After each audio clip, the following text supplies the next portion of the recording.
Let's turn to this now. 25 years after the Constitution was adopted, its drafters and President Cyril Ramaphosa argue that the youth must be taught about its importance as a matter of urgency. The Constitution Conference heard that South Africa's youth can't be expected to defend the document amid rampant unemployment and inequality. Newzroom Afrika's Govan Whittles takes a look.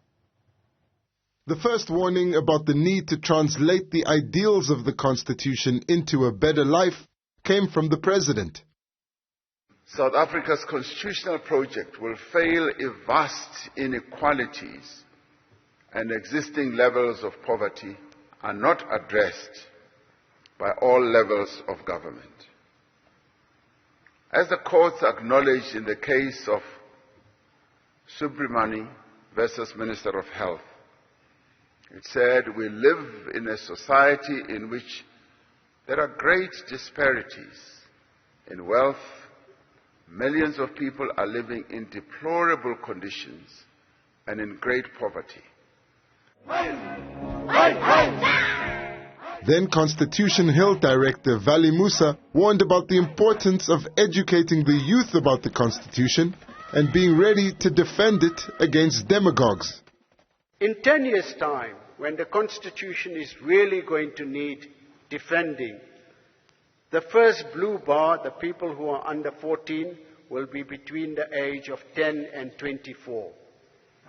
That was the age of the 1976 uprising generation who changed the destiny of our country. And those are the people that are either going to overthrow this Constitution if it doesn't represent their aspirations, or if they think it doesn't represent their aspirations, or they are going to defend it when some demagogue commander stands up and says, put me in charge and overthrow the Constitution and let's do away with Parliament. The University of Venda's Chancellor then echoed warnings that the aspirational values of the Constitution mean little amid the current crises facing the country. There are certain steps we should have taken before we talk about equality before the law. There are certain steps we should have taken before we talk about dignity. And do those belong in the Constitution, or do those belong are they in the realm of those people who are supposed to implement the Constitution? Are we saying that they are not doing it properly? And therefore, if they are not doing it properly, are we saying that these regular elections are solving that problem? And even the Nelson Mandela Foundation questioned what the Constitution's values mean in the wake of rampant unemployment.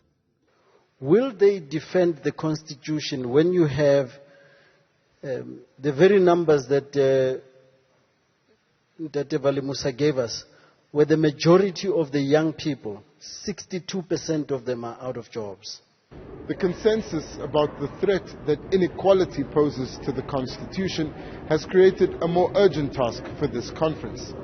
Formulate a plan to convince the youth about why the Constitution should be preserved and defended. For Newzroom Afrika on Channel 405, I'm Govan Whittles in Midrand.